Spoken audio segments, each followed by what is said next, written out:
Okay, so welcome to the first conversation in our third COVID conversation series. So we've had two series of conversations prior to this, and today's the first conversation in our third series.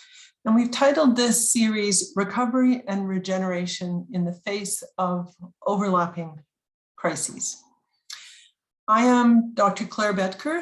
I'm the Scientific Director of the National Collaborating Center for Determinants of Health.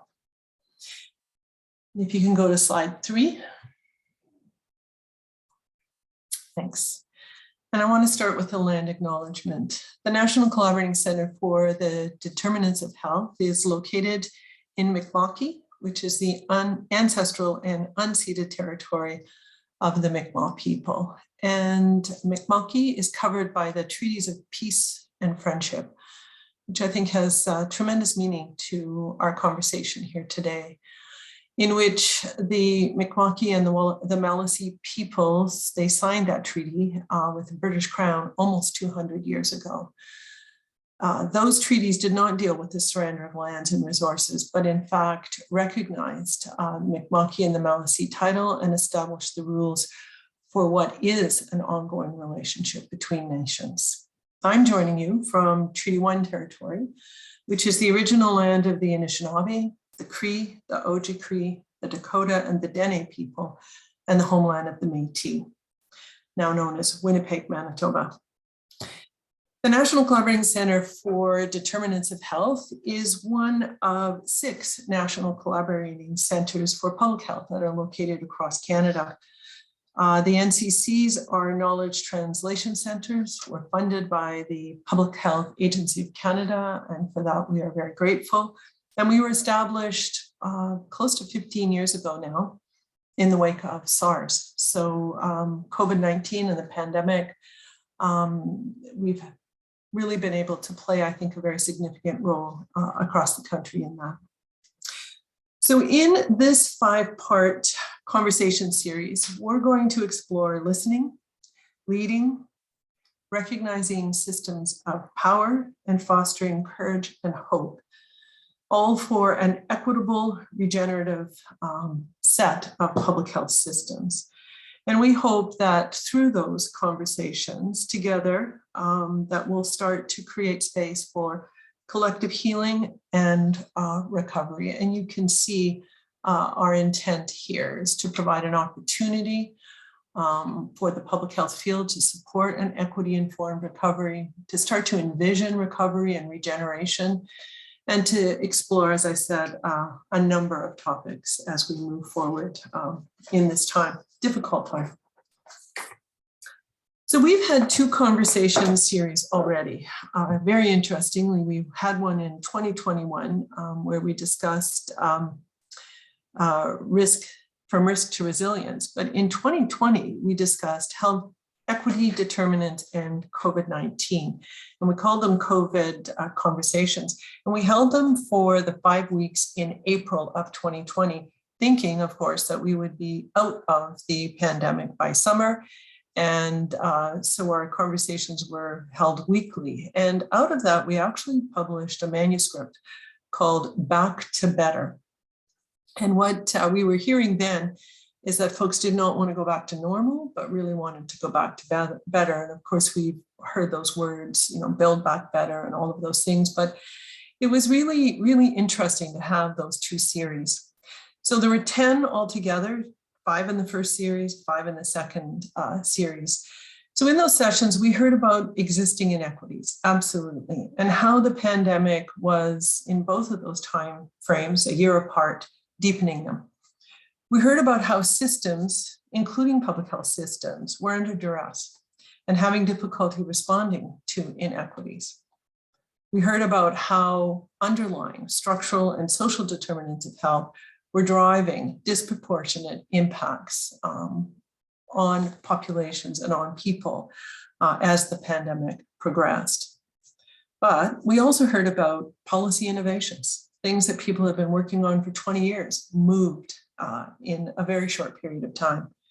We heard about social transformation, and we heard about opportunities for collective mobilization and for partnership and for leadership of all. Since those two series of conversations, the COVID-19 pandemic and public health responses to the pandemic have continued to evolve. And sadly, we continue to see those inequities that we saw 2 years ago actually worsen and deepen. And now as we look ahead to the future, we may be possibly, hopefully, seeing the end to the pandemic.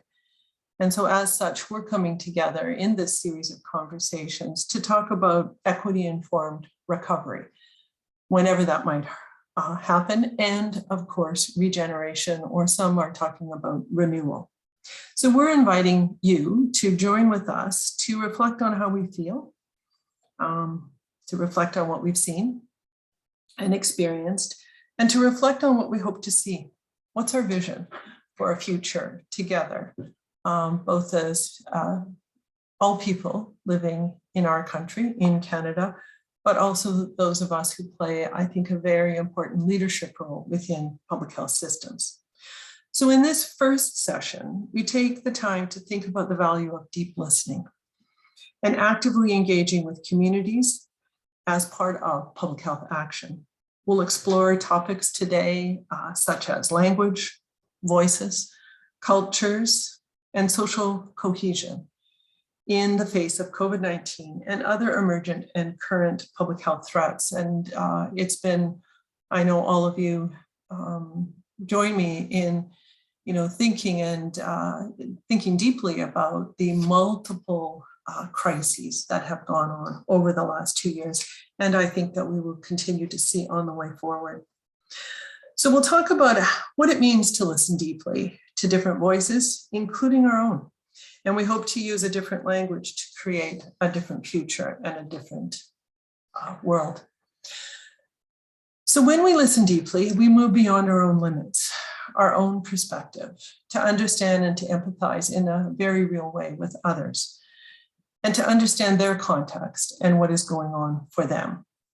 Practicing deep listening is not easy, and it is a practice, because it means that we are not listening to respond, or to solve an issue in front of us, or to figure out the action, which we all are very good at, and it's kind of our knee-jerk reaction. But we're listening deeply to learn and to understand. And to hone the practice of deep listening, we first have to open our awareness to the unknown and to the unexpected, and I think to be our most curious selves. So we want to emphasize, well, this series of conversations will certainly build on our past series, but this series is a bit different. We're in a different place now, both in terms of the pandemic status and response efforts, but we're also in a different place mentally, emotionally, and psychologically. We've had a lot of experience in the last several years, and there's, I think, a lot still coming. And there's a lot happening in the world. And it's really, really important that we recognize that and we reflect on that together. So for the first time in the COVID Conversation series, we've built into this session about a half an hour for small group work so that you can have a chance to hear from each other, and we can have a chance in a smaller group to hear from you and to discuss what you're seeing, what you're hearing, what you're experiencing, and what you're thinking about.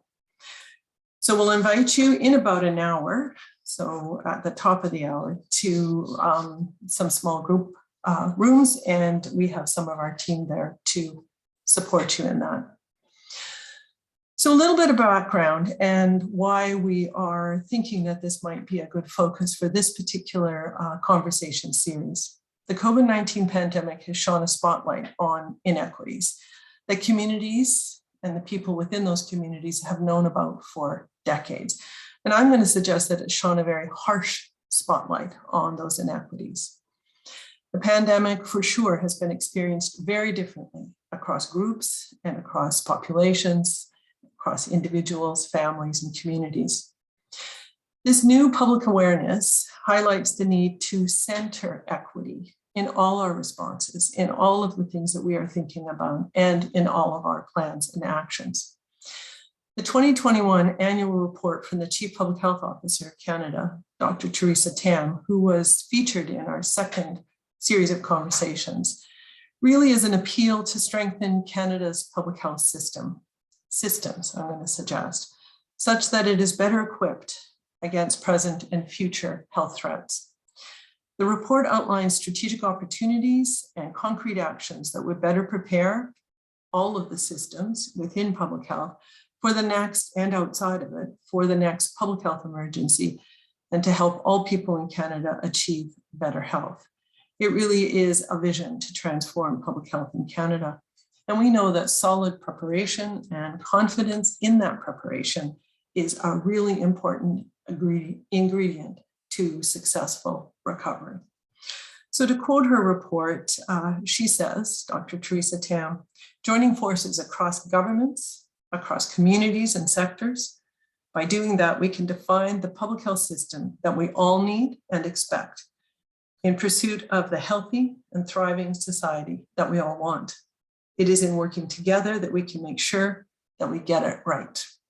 So in this conversation, we will explore what recovery and regeneration look like and how we start to envision public health roles in that recovery and regeneration to support the use of an equity approach in all that we do. So first of all, just a couple of housekeeping items. There is French translation available, and you can access that by clicking on the globe, and you may have already found that if you are looking for that translation interpretation service. So you click on that globe icon at the bottom of the Zoom window and then select French. If you click it again, you can also mute the original audio, and all you will hear is our French translator or interpreter. Our conversation today will be recorded, and you are all notified of that, and we'll share it with registrants, those of you who are here, via email, but it'll also be posted on our website for future reference or for those who were not able to be here today. The 10 other conversations, 5 from the first series, 5 from the second series, you can also find online the recordings of them. I'm really going to encourage you, and I can see you already in there, to use that chat box. I love the chat box. Use the chat box to introduce yourself and to have a conversation. In the last series, we really saw that there were 2 conversations going on, one live and on the screen, but also one in the chat box. So please use it for conversation and to connect to one another.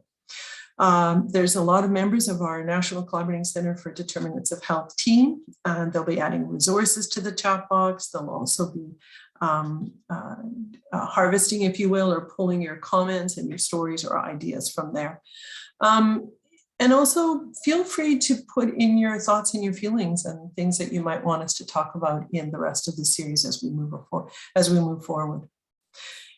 You can also use the chat box for questions, but you can also use Slido. And I think someone has put in there, Tia has put in the connect to Slido.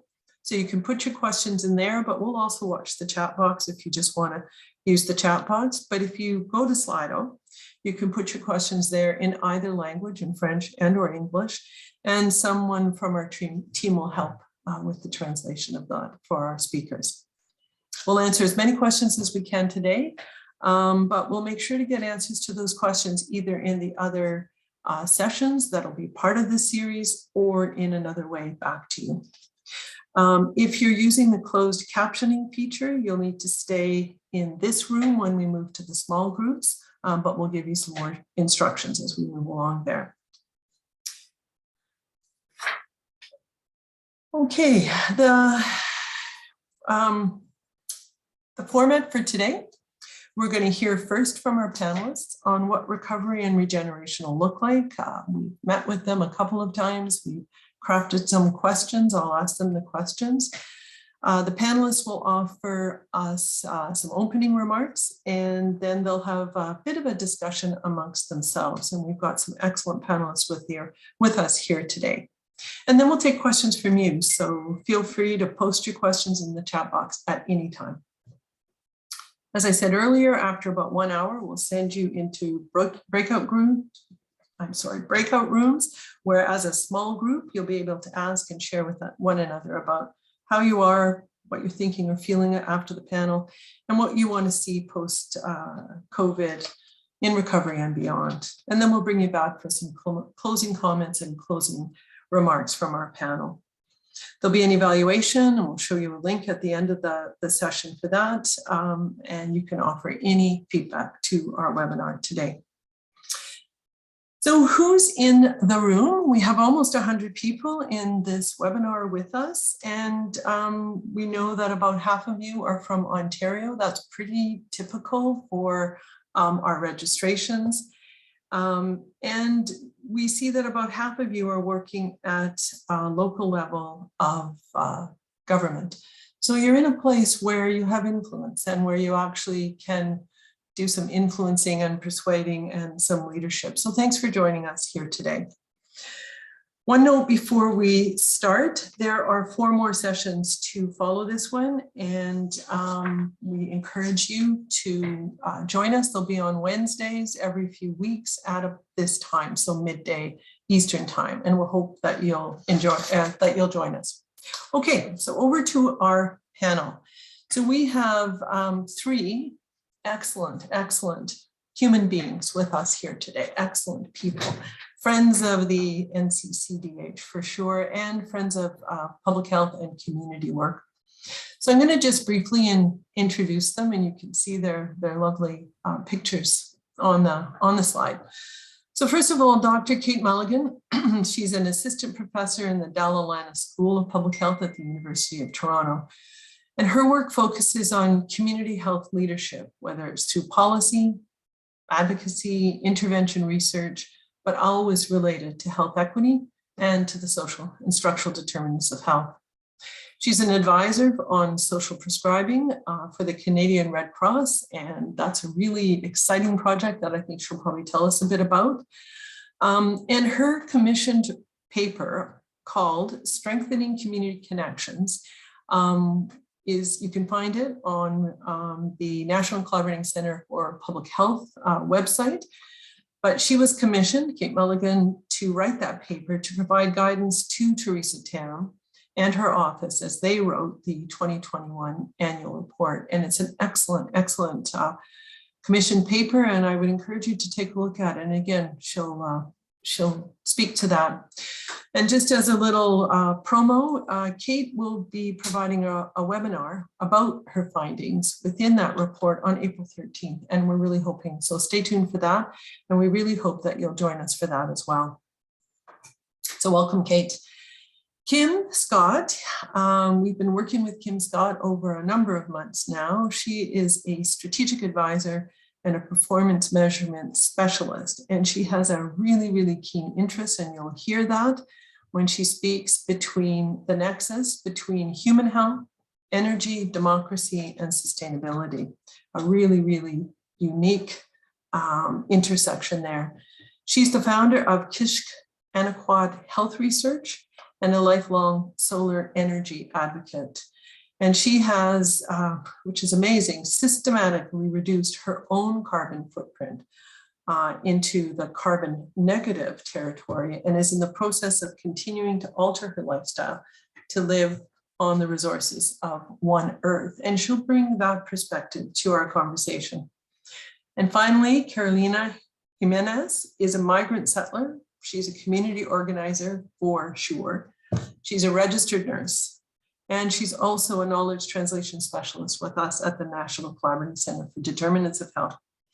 Carolina is passionate about advancing decent work as a determinant of health, and she does that through intersectoral action and writing and thinking about community organizing. So I'm going to open the panel. I think what will happen is you'll be able to see their faces and not the slides any longer. And I'm going to ask each of our panelists to speak to a couple of questions.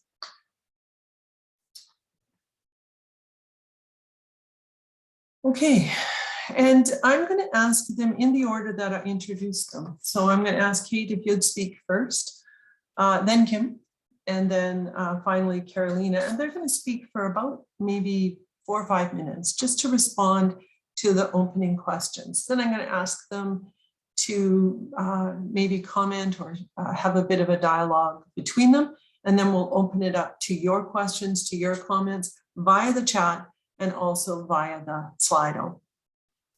So Kate, you first, and you're a deep thinker, and I know you're a deep listener as well. But what does recovering or regenerating look like from your perspective? And I think it would be really helpful if you spoke to what values need to be at the core of that vision for recovery and regeneration. And how do you think that deep listening could actually contribute to that vision for a future? So what does it look like? What are the core values that need to be at play there? And what is deep listening? How does that contribute to where we need to go? So, okay, over to you. Thanks so much, Claire, and hello, everyone.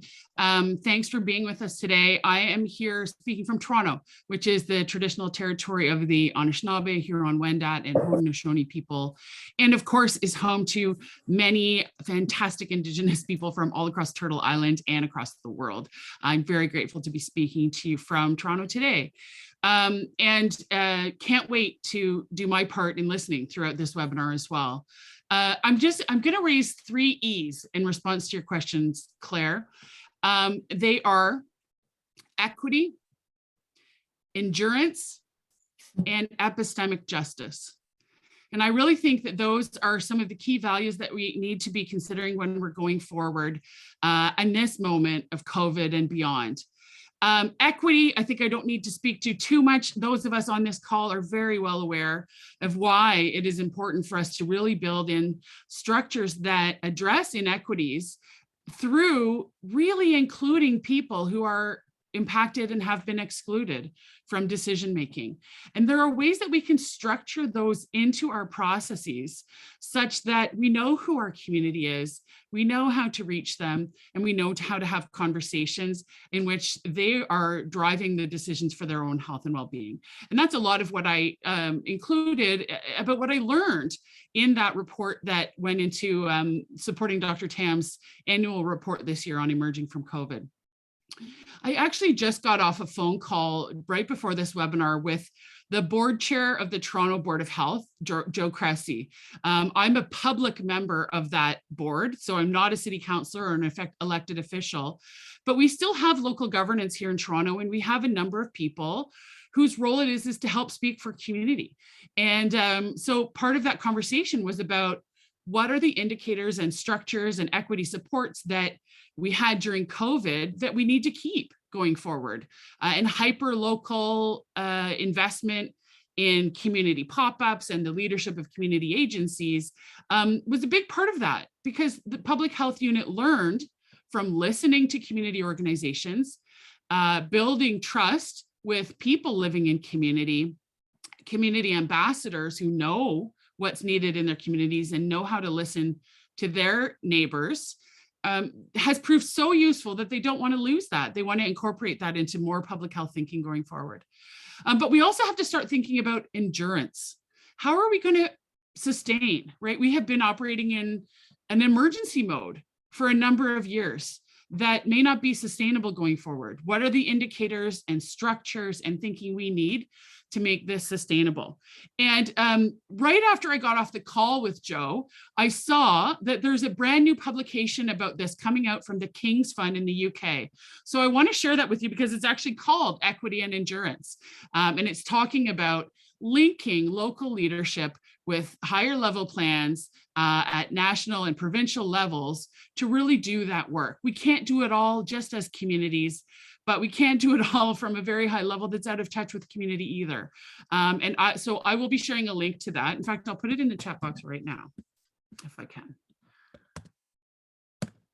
There we go. So you can check that out and for a bit about equity endurance. And then the last piece is epistemic justice.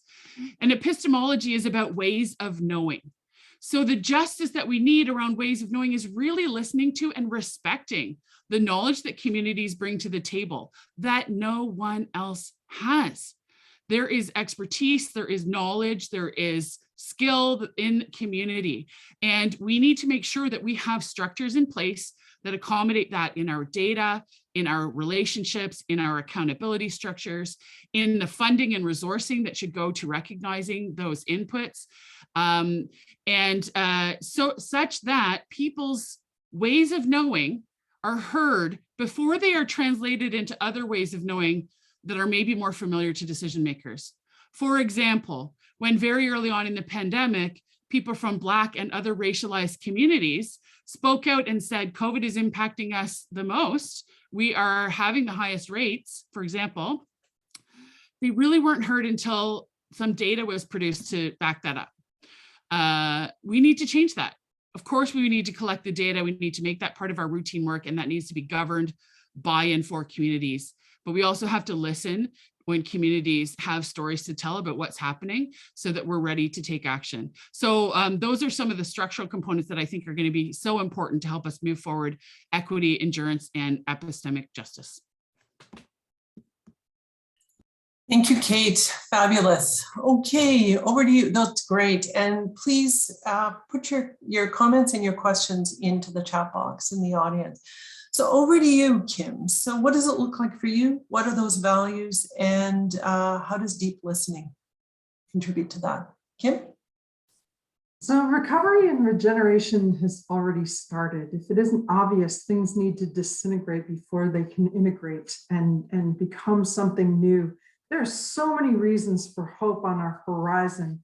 And although this might seem like an unlikely place for public health, it is highly relevant.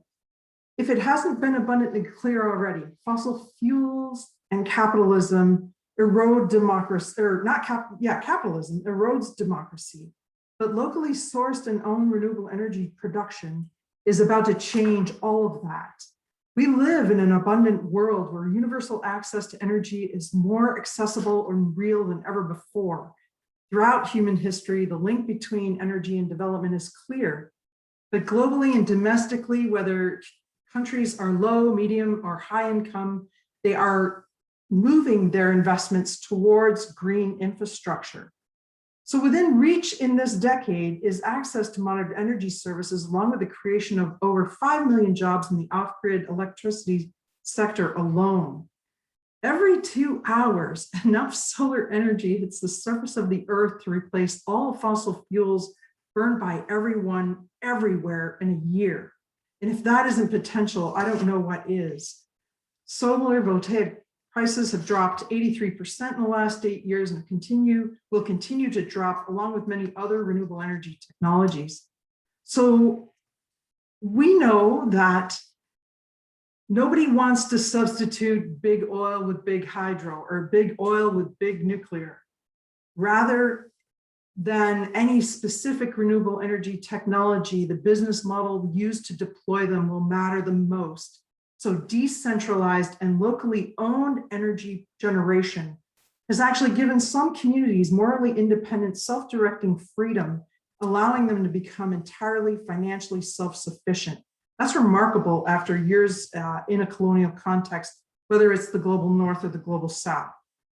While we can expect a rapidly rising voice of resistance to runaway extractivism and individualism, we can also expect a tidal wave of the transition to clean energy. In terms of deep listening, I think it's important for us to understand that there's a big difference between problem identification and policy influence. So supremacy on one hand, equality on the other, anti-racism on one hand, human rights on the other, anti-nuclear on one hand, renewable energy on the other.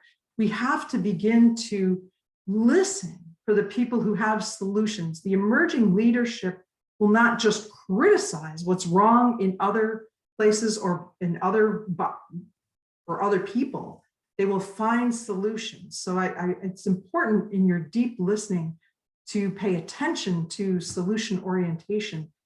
I think it's also deliberative dialogue and reflection happens only when democracy can flourish and decision-making is distributed. So when communities actually have access to power that they choose and produce, it creates improved air and water quality, food security, health and educational benefits, poverty reduction, gender equality, and many, many other benefits that are directly linked to the social determinants of health.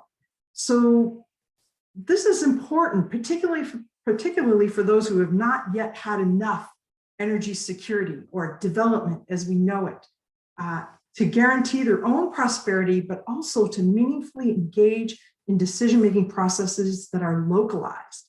So where does deep listening fit in? Deep listening is something you start with in yourself. It's not something you create for somebody else. You start with it yourself, and you find out why it is that there are barriers. And usually if you ask why in a series of consecutive why questions, by the fifth or sixth why, you'll find out the root cause of how to eliminate those barriers. So my grandmother used to tell me I had 2 ears and 1 mouth for a reason. And so all of us will spend more time listening than talking. So I'll leave it there. Thanks, Kim. And you actually brought some really interesting, from a very big topic and complex topic to some very concrete things that all of us can do every day. And actually we have 50% more ears than we do mouths. So that's twice as much.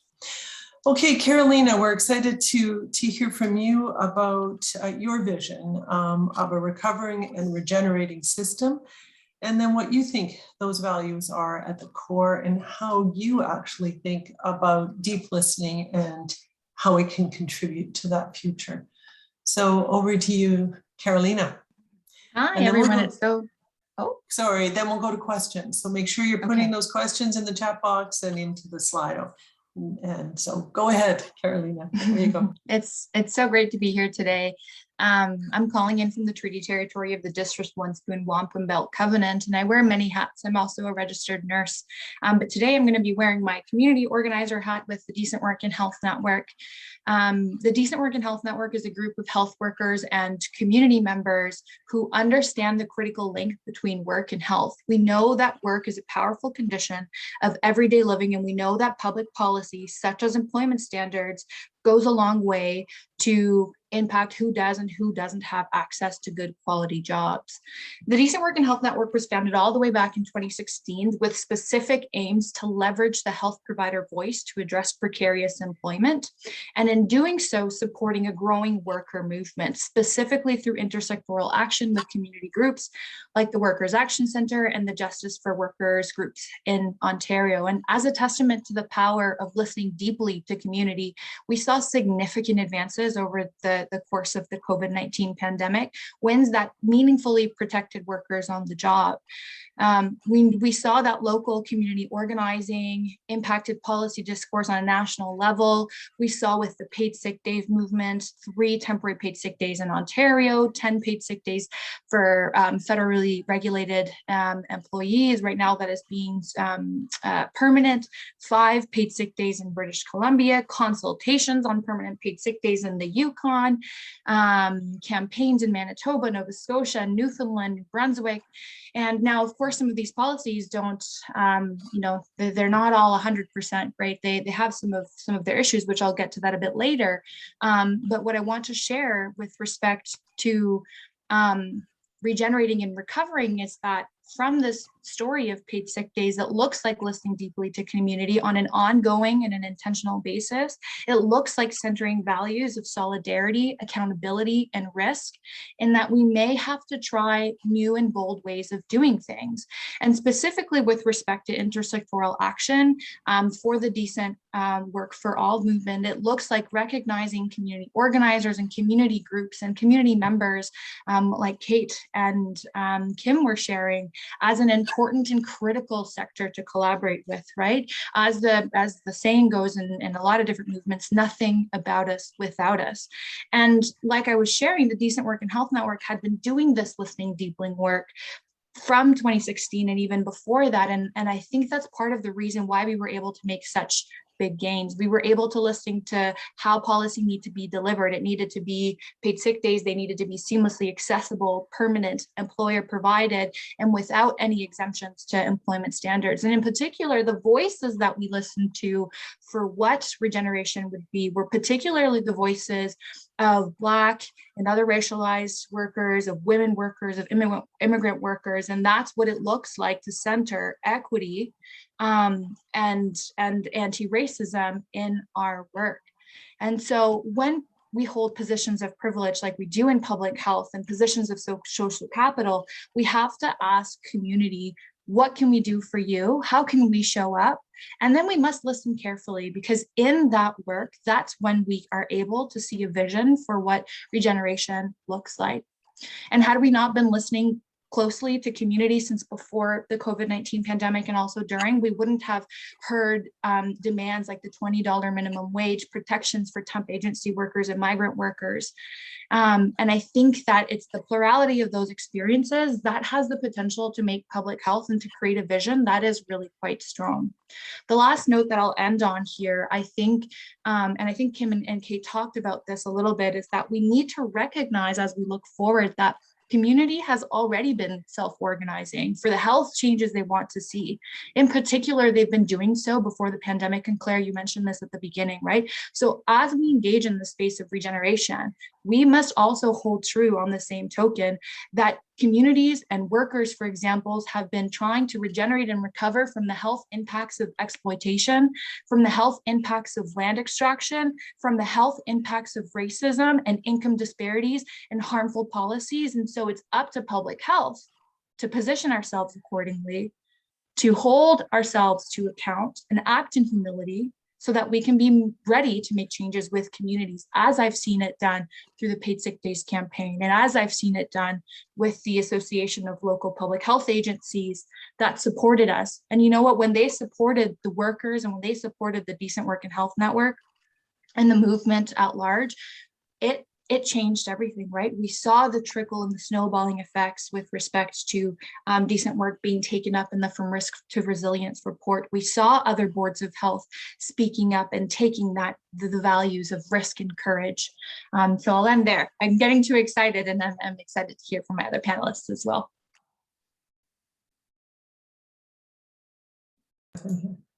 Thank you, Carolina. And I just have to say, I love your enthusiasm, and you've got a great future in front of you. So, so thanks for that. But also thank you to Kim and to Kate for your passionate and I think really insightful answers. And like I said, after Kim spoke, big topics, but also some very concrete actions.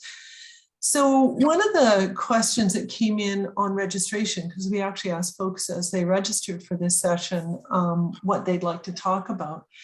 And they asked a very practical question about when we engage in deep listening, are there tools for practicing that? And then I think more importantly, how do we ensure appropriate cultural and contextual approaches to deep listening? And we know that we need to reflect on our biases all of the time. So how do we do that? How do we reflect on our biases that might actually get in the way of I think, genuine deep listening? So Kim, I'm going to ask you to respond to maybe that first and build on what you heard your colleagues Kate and Carolina say. So Kim? So there are quite a few tools, self-reflection tools, that are available to public health professionals that allow them to look at, to do the self-reflection independently. And they exist across Canada. Mm-hmm.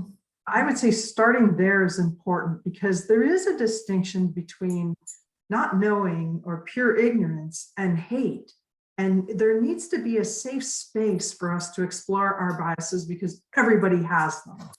So that's the first thing. Find a safe space where you can reflect on your own biases, and then listen twice as much as you speak. Listen to learn, and do what you can to reinforce democracy. Now, hierarchies in most public health environments and organizations have structural hierarchies, are difficult. They do not promote deep listening, right? It's not. There's a lot of autocratic power in executives and boards and the way we structure our organizations. So in those situations, there will be conflict. And I've referenced two books, crucial conversations and crucial accountability that help to initiate and open the conversation for deep listening to occur.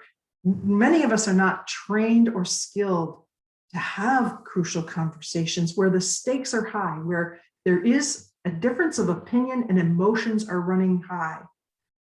As Canadians writ large, we would all do well to read crucial conversations because we need to come together to face the current climate reality. So I strongly recommend that book, Crucial Conversations. It's one of the top 10 books I've ever read in my whole life. So that would be tool number one.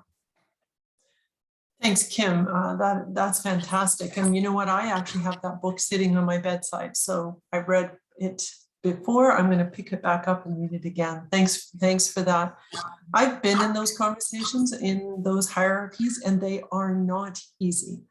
So thanks for those tips. Kate, I know you've been in those conversations as well. So how would you answer that question that the audience asked, or participants asked on the way in?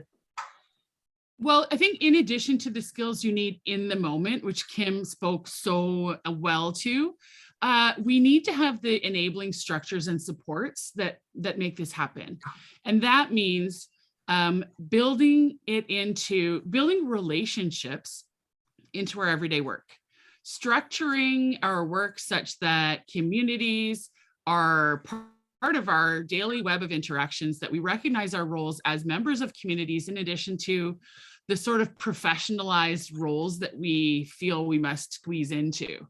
And I think this is acutely felt by many people working in large institutions, but particularly by younger people who enter in with a lot of skill, a lot of ambition, a lot of capacity to make these changes, and then struggle with some of the institutional structures they encounter. So we need to build into our project plans resources that support communities to be at the table, accountabilities, writing it down, those kinds of things to really make sure that we're doing the work.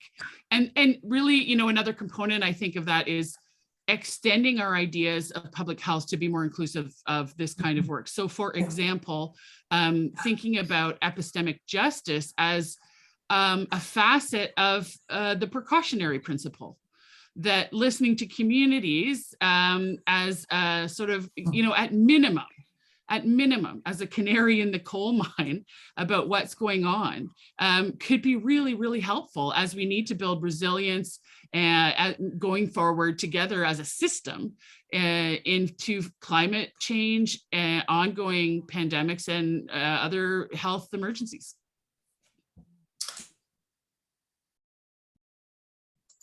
Thanks, Kate. And there's a question, I'm going to come back to you in a minute, about epistemic justice in our chat box from Bethany. So I'll come back to that in a second. But Carolina, over to you to answer that question around the practice of deep listening. And you do represent that early career enthusiasm, you know, as you find yourself in big structures and in big organizations. So what are some of your tips about practicing deep listening, and what would support that? Carolina. Yeah, I mean, I honestly don't think it's that fancy. I think it just looks like showing up, right? I think it looks like showing up, and the part that, you know, is resonating with me, I think that if we listen deeply to each other, even all of us who are in this room, I think we all want the same thing, right? We all want an end to racism. We all want an end to health inequities.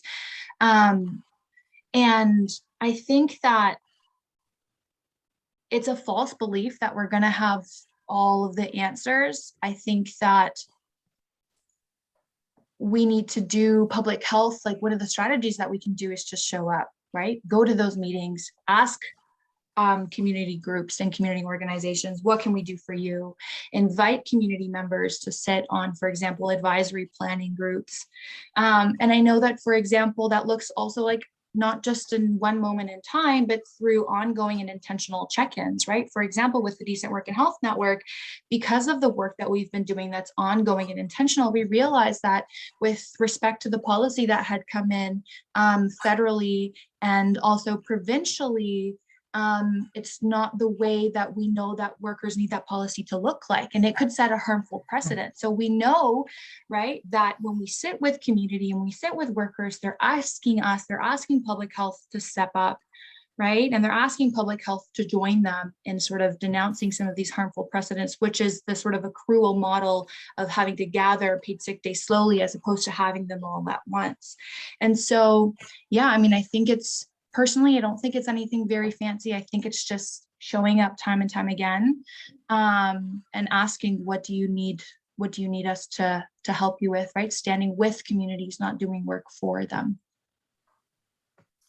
Thanks, Thanks, Carolina. Really, really well said. So I'm going to go to the question from Bethany here. And Kate, I'm going to begin with you. And what Bethany is saying is she loved the idea of epistemic justice, valuing community knowledge, even before we have the data to back it up. And as a longtime practitioner, I mean, I've seen that occur over and over again. So Kate, do you have ideas of how this could be put into practice, particularly for larger initiatives like policy change? And how do we center other forms of knowledge in a way that resonates with those senior decision makers? So big question. Kate, I'll start with you, then Carolina, and I'll end with Kim if you have some comments on that. So over to you, Kate. So thank you for the question. And just to revisit what is epistemic justice, it really means valuing ways of knowing that are maybe, that we all bring different ways of knowing and ways of understanding and perceiving our own experiences of the world to the table when we're having conversations. And certain of those are privileged and certain of those are excluded. And the justice is in recentering that balance of power. And I think the most significant step that we can take to really center different epistemologies is community governance. If we have community members who are making decisions alongside and in advance of, in preventive ways for public health matters, we are already incorporating some of that knowledge at the forefront of decision-making. And again, if we have structured in relationships and resource those relationships and really built deep linkages between local communities, whether geographic or communities of affinity, then we are ready to take that on, and we've already kind of incorporated it. But right now, the power networks that currently exist and perpetuate themselves don't include that. And as members of the public health community, we can start by incorporating that into our project charters and the work that we're doing, taking the next step wherever we are, putting it in writing, committing to the work, and taking those steps and continuing to move it forward. I'd really love to see community governance shine as we emerge from the moment that we're in. Thanks, Kate. Those are really good ideas. And another thing that comes to my mind as you were speaking there is, when you do show up and when you do commit, do what you said you were going to do, right? Follow through, do what you said you were going to do. So put it in writing and be intentional about it. Before I go to you, Kim, I'm just going to add, Lindsay has added a interesting question that I think builds on the one from Bethany and the one that Kate just answered. She's talking about being intentional about representation, but also recognizing there could be a concern with asking a few members to attempt to be representatives for an entire community. And so she's wondering if you have any thoughts, sort of building on that epistemic justice and valuing of community. Do you have any thoughts, Kim? And then Carolina, you've got some nice experience there about how to do that and not asking a few to represent perhaps a very diverse and large community. So Kim? Often these answers are already known. So I would say the first place to start is to find where community voice has already been collected, or where a community position is well documented. You could start from scratch, but often community solutions have been spoken about or discussed ad nauseum. And what the issue is nobody's moving forward with that community knowledge and community recommendations for movement and improvement. So I would start there, find out where there has already been documented community voice where you know you can launch from safely. If you don't have that in any reliable way, there's easy ways now through electronic means and through community organizations that service people who are suffering from health inequities. And they would be great brokers to work with. That's probably nothing new.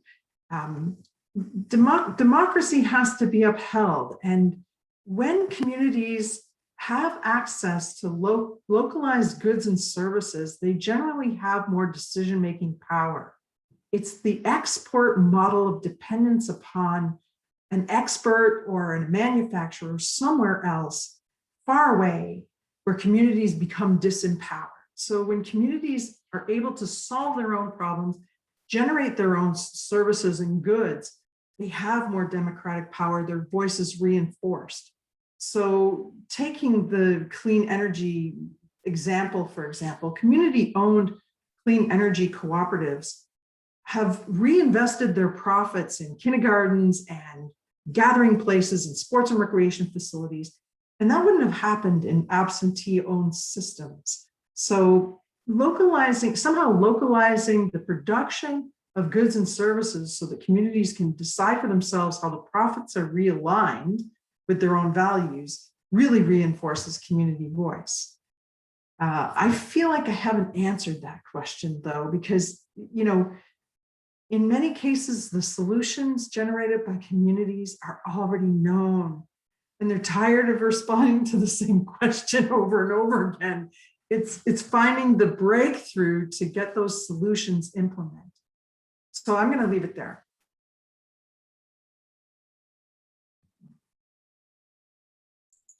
Thanks, Kim. Actually, I think that was a very deep answer to that question. And it appears often quite straightforward on the surface, but I think there's a lot of community organizing and community almost transformation that is what you're speaking about. And in some ways, really going back to some of those basics of what is a community and how might it be strengthened.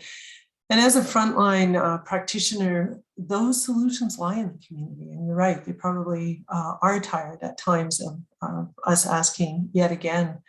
So Carolina, as I go to you, Deborah has sort of put in a building on Lindsay and the other questions, but she's asking it from a frontline perspective. And I know in your Decent Work Network, Carolina, you worked with public health, actual public health practitioners and decision makers. So from a frontline staff perspective, how do we, is what Deborah's asking, push for change within our organizations so that we can more meaningfully engage with community partners and community members? And she says, in other words, how do we get leaders to make things a priority? Because it doesn't seem from that boots on the ground frontline perspective that that's easy to do.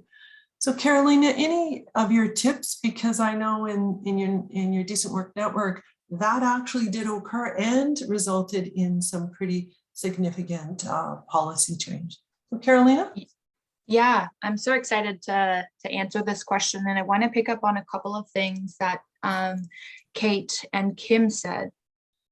Firstly, I think that epistemic justice in action looks like rebalancing the power scales by listening to community organizers. And I think that you mentioned it there. The second piece that Kim said, I think that, for example, often, well, first I want to kind of work back because I want to explain what community organizers are. Community organizers are different than community organizations. Community organizers are groups like the Justice for Workers who coordinate and cooperate efforts and campaigns by the local residents or the people in that community to promote the interests of that community. So it really does speak to valuing different types of knowledge. It's a bottom-up approach.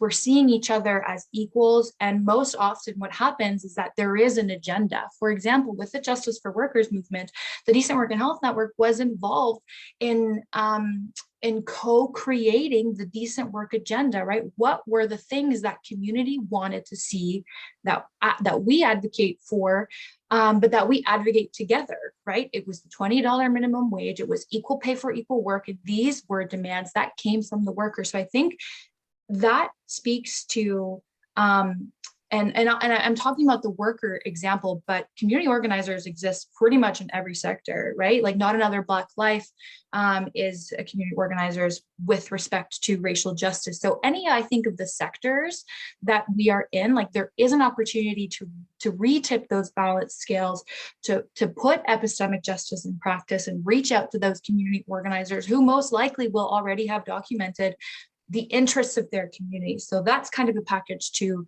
the previous part. The second question, Deborah, that you posed sort of about boots on the ground, again, I think that we don't have to have all the answers. I think going to community, sitting down at some of these community organizing meetings, and thinking how sometimes we might not be able to wear our public health hat and then also do some of the advocacy that we want, but in our personal lives, we can also, we can still do some of that work. And then I think that it's about also making the connection. So with the Decent Work and Health Network, we know that advocating for policies like paid sick days is important for us as primary care providers, because if we prescribe someone to take time off and they don't have the access to that policy, or the structures prevent them from getting access to that, it becomes kind of difficult. So kind of making sure that we're making the links, right? It's not just activism for activism or advocacy for advocacy. No, it's things that I think as people in sort of these boots on the ground positions, we see the impacts of these policies. So I'll stop there. Thanks so much for the questions. Yeah, thanks, Carolina. Lots and lots to think about, and lots to talk about. So we're at the top of the hour almost. We're just 2 minutes off there. So we are, if you'll stay with us, you're invited to stay with us. We're going to go into some small group work.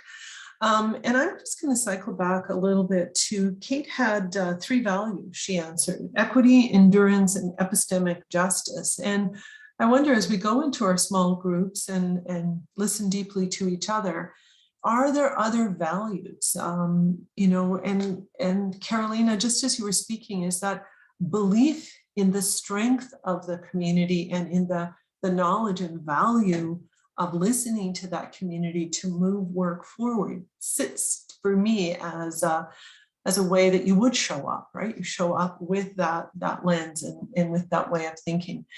So Tia, Marianne, I'm going to let you move us. You're going to be invited into a room for about maybe 20 minutes.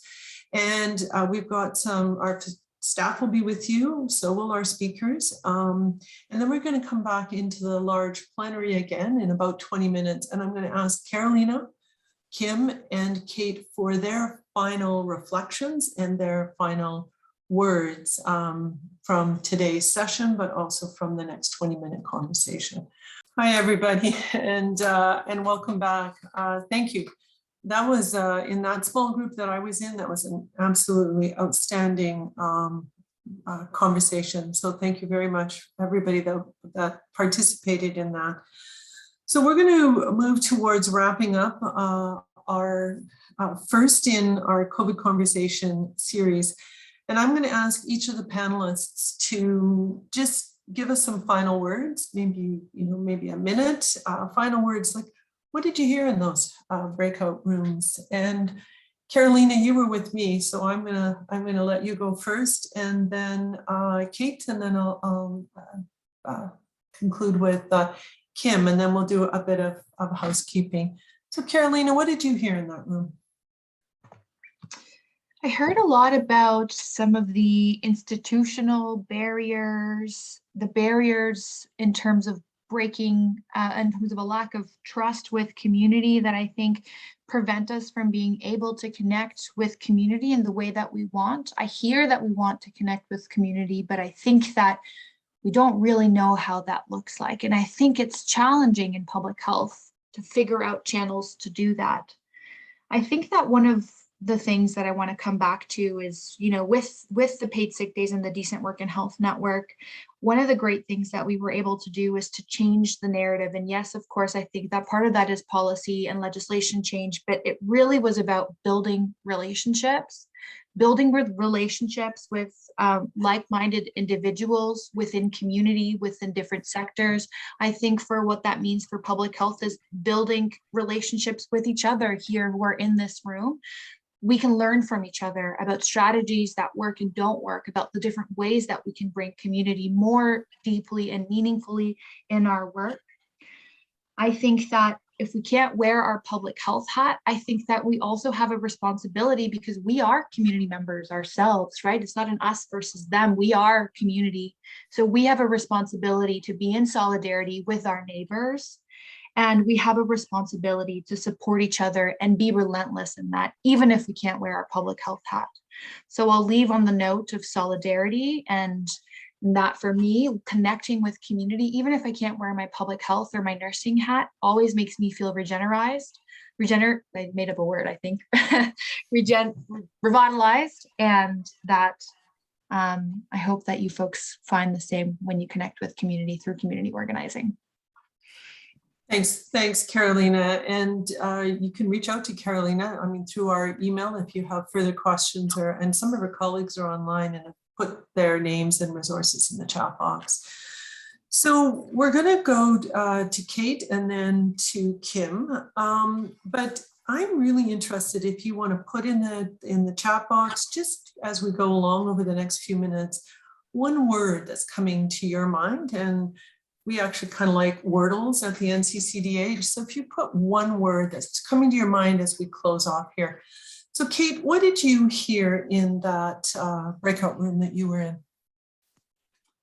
Well, we started off with some really important comments from Sarah Rice that I really want to amplify. And Sarah was expressing her frustration that, in this webinar and more broadly within public health, we fail to significantly and sufficiently recognize the contributions of Indigenous leadership. That Indigenous communities have been working in this way of deep listening for many generations and have been teaching others how to follow along this journey and work with community. And so, Sarah, I just really wanted to amplify that and agree that there is so much leadership in Indigenous health by and for Indigenous people that we do need to be learning from. So thank you so much for that.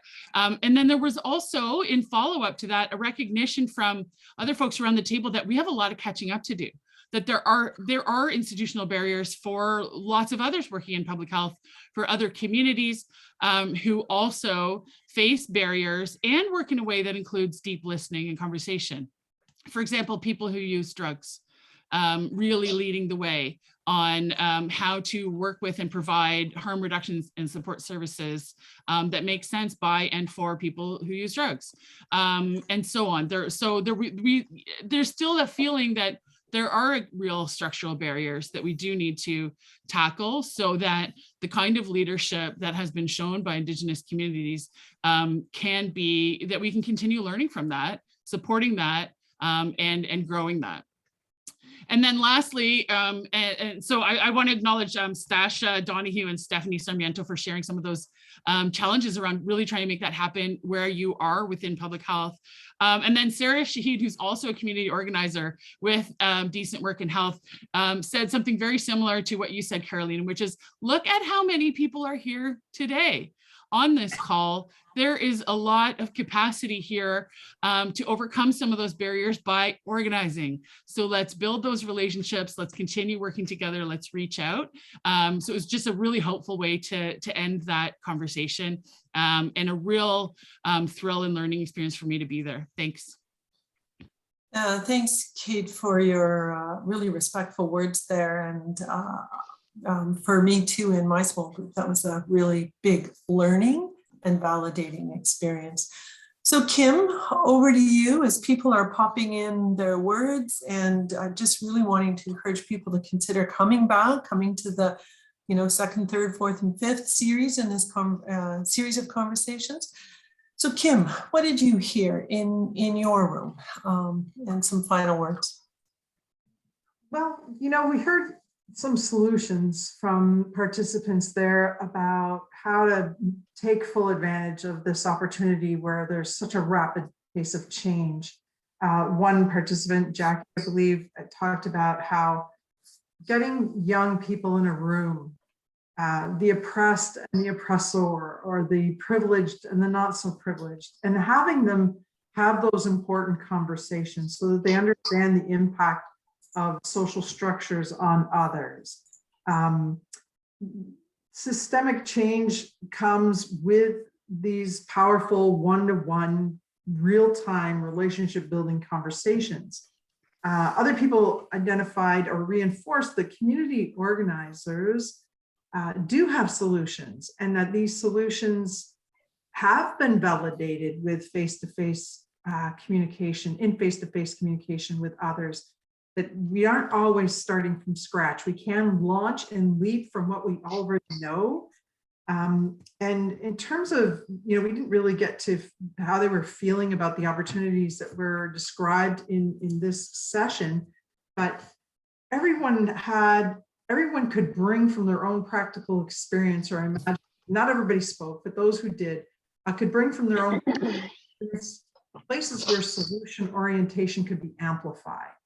So it's in shifting our conversation from problem identification to practical solutions and solution orientation that we can move into possibility. We can live into possibility when we're always talking about possibility. So that's where we landed. The only thing I would share is that I would say bridge the conversation outside of public health to the people who are moving the levers of change in employment and housing and clean energy and democracy and all of it. Reach out outside of public health, because pretty much everyone here shares your values. Practice your crucial conversations and enroll others. That's it. Thank you. Thank you so much. Those are absolutely fantastic final words, Kim. Thank you for that. And, I think those are really, really important. So we're going to have 4 more conversations in this series. You can see a little bit of the change and how we're doing it. I think Tia's put in our chat box, encouraging you to register for the COVID conversation 2, 3, and beyond. And I'm going to thank you. You're putting your 1 words in there. They're hopeful words. And that's tremendous. So thank you very, very much. We're 1 minute ahead of schedule, but I'm going to let you go. And I just really want to give my profound appreciation and my profound thanks to Kate, to Carolina, and to Kim. You're fantastic. You're my heroes. So thank you for coming today, and thank you for sharing. Thanks to the NCCDH staff, in particular, Miriam and Kim, for your great work. And we'll see you next time. Okay, bye everybody. Thank you. See you next time. Bye now.